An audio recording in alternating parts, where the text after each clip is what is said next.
tan ilustrado como de espíritu romántico. Fue censor de las costumbres más bajas de las gentes españolas y defensor de las mejores representaciones teatrales. Tanto la crítica como los lectores siguen acudiendo a sus textos, e incluso Buero Vallejo llegó a realizar una obra teatral sobre su vida. Inauguramos esta sección dedicada a la no ficción con Mariano José de Larra, el mayor representante del artículo en España. A lo largo de su trayectoria, el periodista puso gran empeño en analizar la sociedad de su época a través del costumbrismo, criticando las carencias más preocupantes a las que se enfrentaba la España del XIX. La exposición ágil de diversos problemas sociales resulta tan efectiva que rápidamente encontramos similitudes con el panorama actual cuando acudimos a sus textos. Tratar los artículos de Larra supone abrirnos paso a través de su biografía. Aunque parte de la crítica sostiene que se tiende a romantizar la vida del periodista, lo cierto es que ésta no estuvo exenta de ciertas vicisitudes que le llevarían a plasmar su disconformidad con el mundo en los periódicos.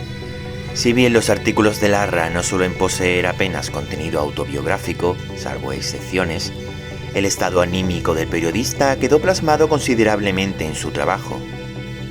Así que, para comenzar, sería apropiado hablar de cómo llegó Larra a ser la figura en la que se convirtió.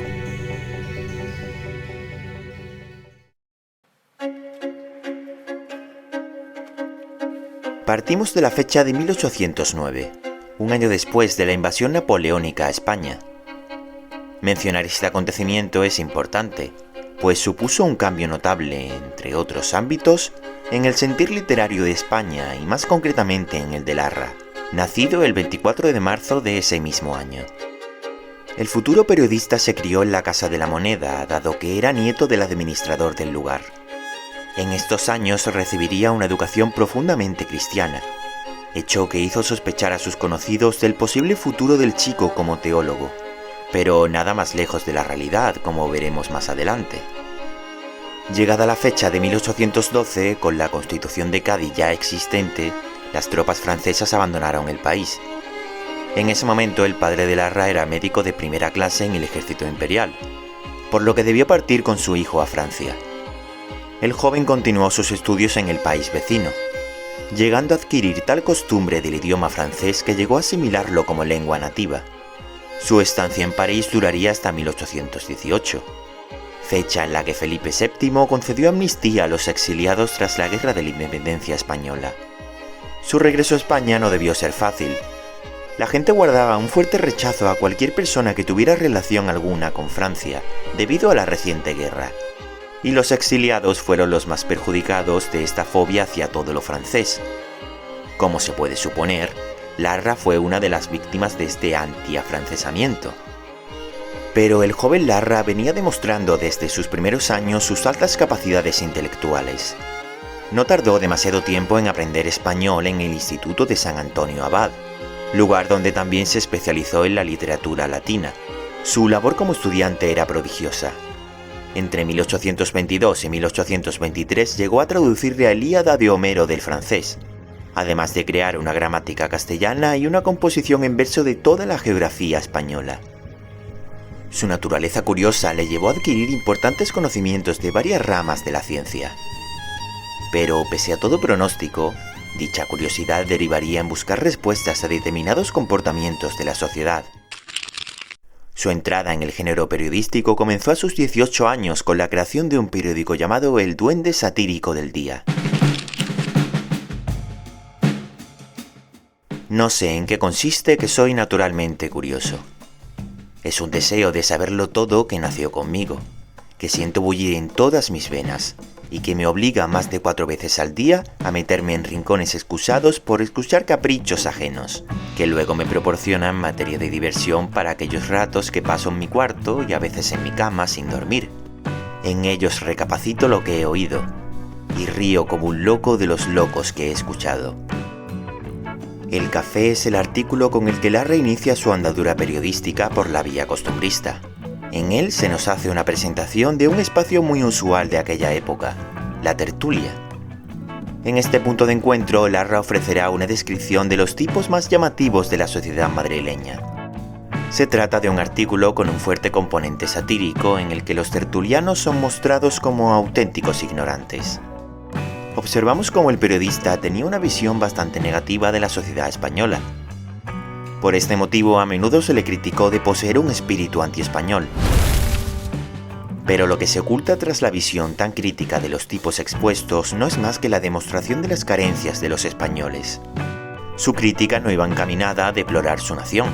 Al contrario, Larra opta por exponer la cara más baja de la sociedad para exigir una mejora de conducta.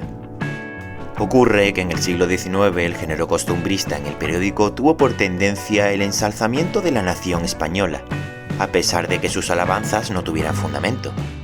Larra, siempre fiel al raciocinio de la Ilustración, optó por otra vía distinta, aunque a veces sus propuestas de solución fueran inexistentes. Su fuerte actitud no se limitaba solo a sus artículos de costumbres.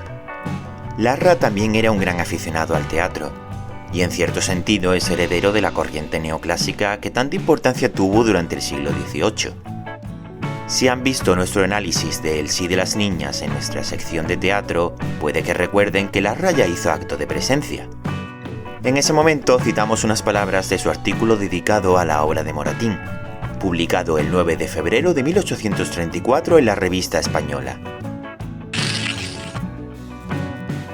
En él, Larra deposita gran cantidad de elogios sobre la obra, incluso en los pocos defectos que le pudo encontrar en cuanto a la verosimilitud, mostró una modestia rara vez presente en sus artículos. El plan está perfectamente concebido. Nada más ingenioso y acertado que valerse para convencer al tío de la contraposición de su mismo sobrino. Así no fuera este teniente coronel, porque por mucha que fuese en aquel tiempo la sumisión de los inferiores en las familias, no parece natural que un teniente coronel fuese tratado como un chico de la escuela, ni recibiese las 2 o las 3 onzas para ser bueno. Caso aparte son sus críticas de obras románticas. Larra repudiaba el exceso de sentimentalismo presente en algunas de estas representaciones, siendo posiblemente su artículo sobre la obra Antony el más llamativo por su dureza. No obstante, lo que más importaba al crítico era la verosimilitud de la escena. Por ello, en sus textos resalta la importancia que puso en la exactitud del vestuario, el contexto histórico o la representación de los tipos. Larra no desechaba todo el teatro romántico. De hecho, su relación con autores de este movimiento es notable. Si la creación teatral resultaba adecuada, Larra elogiaba la obra, fuera de cualquier estilo. De hecho, ahora que hemos mencionado al movimiento romántico, conviene destacar otro de sus artículos.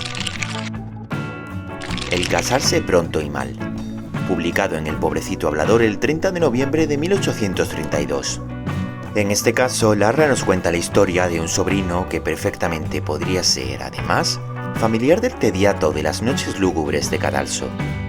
El supuesto sobrino de Larra recibió por parte de su madre una educación un tanto desenfadada, que le convirtió en un individuo que destacaba, entre otros tantos errores, por su pereza generalizada. Su débil proyecto de vida le llevó a contraer matrimonio con poca edad, y dado que su nula ambición le impedía dedicarse a un buen trabajo, rápidamente sufrió, junto a su mujer y los hijos que tuvieron al poco tiempo, los infortunios que trae la pobreza. Su choque contra la realidad le llevó a descuidar a la mujer que antes amó, y ésta, sintiéndose menospreciada, cometió adulterio con el mejor amigo de su marido. El sobrino localizó a la pareja en plena infidelidad y los mató con una pistola. Tras esto cometió suicidio, no sin antes escribir una carta a su madre pidiéndole que ofreciera a sus nietos la educación que nunca dio a su hijo. Madre mía, dentro de media hora no existiré. Cuidad de mis hijos, y si queréis hacerlos verdaderamente despreocupados, empezad por instruirlos. Que aprendan en el ejemplo de su padre a respetar lo que es peligroso despreciar, sin tener antes más sabiduría. Si no les podéis dar otra cosa mejor, no les quitéis una religión consoladora. Que aprendan a domar sus pasiones y a respetar a aquellos a quienes lo deben todo. Perdonadme mis faltas. Harto castigado estoy con mi deshonra y mi crimen. Harto cara pago mi falsa preocupación. Perdonadme las lágrimas que os hago derramar. Adiós para siempre. Este final trágico delata a Larra como un representante del movimiento romántico. Su acercamiento al romanticismo fue paulatino. Si bien en este artículo todavía podemos encontrar la finalidad ética propia del neoclasicismo, los principios de Larra se irían derrumbando a lo largo de sus experiencias. Ya mencionamos que ciertos momentos de la vida de Larra representaron, a menudo en sentido negativo, su actitud en sus textos. El ánimo natural del periodista siempre fue bastante triste, pero el factor más influyente de su descenso anímico fue su relación con Dolores Armijo. Larra conoció a esta mujer en 1825 mientras cursaba leyes. El periodista se enamoró perdidamente, pero su condición de casada y su diferencia de edad, mucho más joven él que ella, les impidió tener una relación propicia. El dolor de Larra se plasma en los artículos a la par que el contacto con su amada se va deteriorando. Y la actitud ilustrada que denotaban sus primeros trabajos rápidamente se vio influenciada por otra corriente de pensamiento, el nihilismo. Para Nietzsche, figura principal de esta filosofía, existen dos corrientes nihilistas que pueden poseer los hombres. En primer lugar está el nihilismo implícito, que es básicamente la negación del nihilismo por parte del individuo. Para el nihilista implícito, la muerte de Dios es una mentira, así que reivindicará los antiguos valores religiosos sin ofrecer ninguna alternativa a la sociedad. En segundo encontramos el nihilismo explícito, que posee dos variantes, el pasivo y el activo. El nihilismo pasivo reconoce la muerte de Dios, y dado que la muerte de Dios supone la falta absoluta de cualquier razón de existencia, cae irremediablemente en la angustia. El nihilismo activo, en cambio, una vez que reconoce la muerte de Dios, decide servirse de esta falta para construir nuevos valores. Larra siempre se mantuvo a medio camino entre el nihilista pasivo y el activo.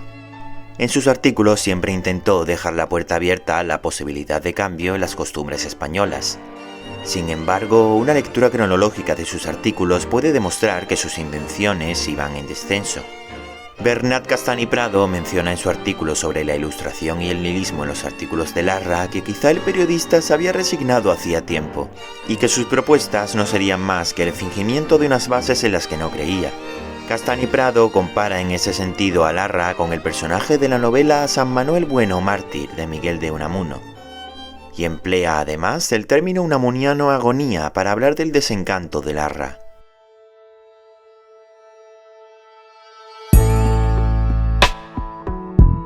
Muestra de esta agonía es El Día de Difuntos de 1836, artículo publicado el 2 de noviembre de ese año en El Español bajo el seudónimo de Fígaro, empleado usualmente por Larra para firmar sus textos. El artículo relata el paseo de Larra por Madrid el Día de los Santos, pero lo que podría tratarse de una descripción de las costumbres propias de este día se convierte en un paseo por el auténtico cementerio, ese que está a la vista de todos, en todas las calles y edificios de los madrileños.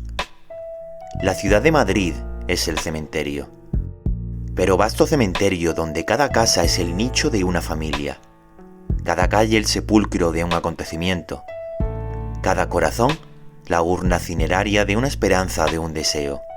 Fígaro pasea con espanto por el vasto cementerio.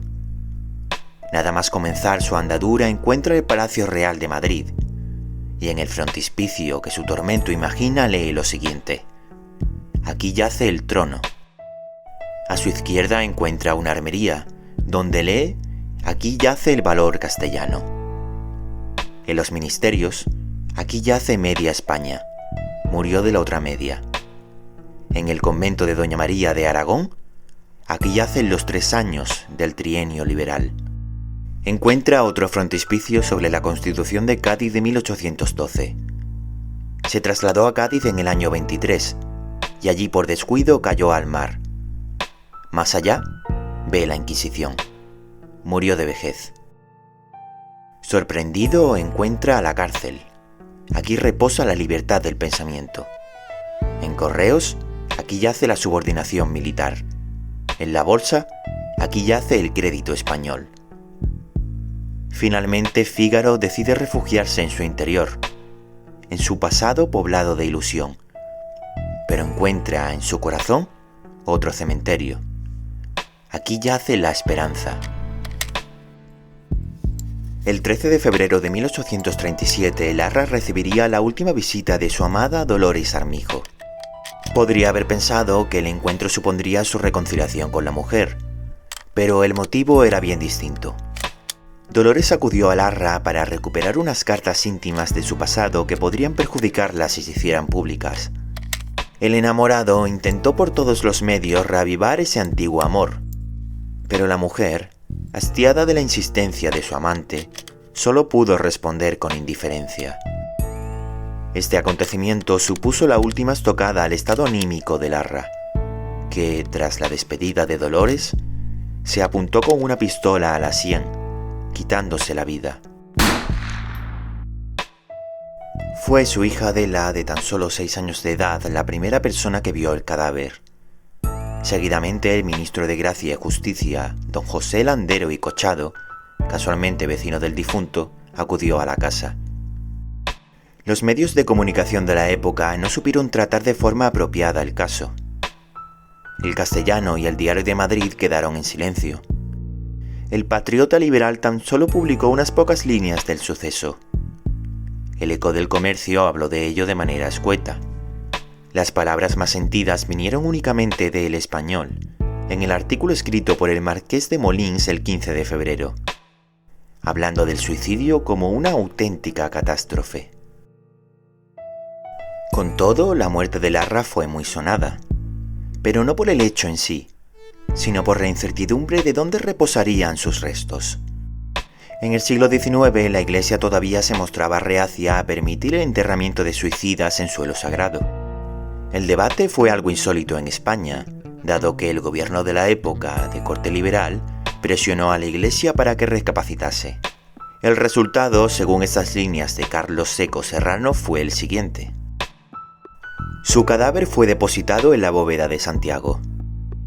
El cura párroco de Santiago dudó de si debía enterrarse en sagrado o no. Fue a consultar al vicario general, y el vicario le dijo: «Los locos se entierran en sagrado, ¿sí? Pues los que se suicidan están locos, y debe este también ser enterrado en sagrado». Vencida esta dificultad, los amigos del difunto Fígaro y los del casino, o sea, reunión de la calle de la Visitación, se suscribieron para los gastos de conducción al cementerio, lápida, nicho, etc. Larra, con su muerte, terminó sentando precedente donde menos lo esperaba. Mucha polémica tuvo el entierro del suicida en suelo sagrado, pero a pesar de la notoriedad del fúnebre acontecimiento, hoy en día a Larra se le recuerda más por su trabajo que por su suicidio. Su nombre queda ligado para siempre al romanticismo español, pero no por ello se le ignora como autor plenamente ilustrado. Larra, Fígaro o como quiera que se le denomine, sigue siendo el referente del periodismo español. La frescura de sus artículos permanece intacta, aun con su marcado sabor decimonómico. Es por ello que una vez que leemos a Larra en pleno siglo XXI, notamos cómo remite a una realidad todavía existente. Y como no queremos despedir a este escritor sin leer al menos uno de sus artículos, estamos preparando la lectura de uno de sus más célebres trabajos, Vuelva usted mañana. Los que hayáis visto este análisis en una fecha próxima a la publicación de este vídeo tendréis la lectura publicada muy pronto. Los que hayan venido para cuando se haya publicado, lo tendréis ya disponible en la esquina superior del vídeo, y además en la sección extra de la página del canal. Gracias por visitar nuestro contenido. Demiurgo es un espacio en el que buscamos compartir lo mejor de las letras hispánicas. Te invitamos a seguir visitando nuestro contenido y estar al tanto de próximos trabajos. Para ello puedes suscribirte a nuestro canal de YouTube, seguirnos a través de nuestras redes sociales y ofrecer tu opinión en la sección de comentarios.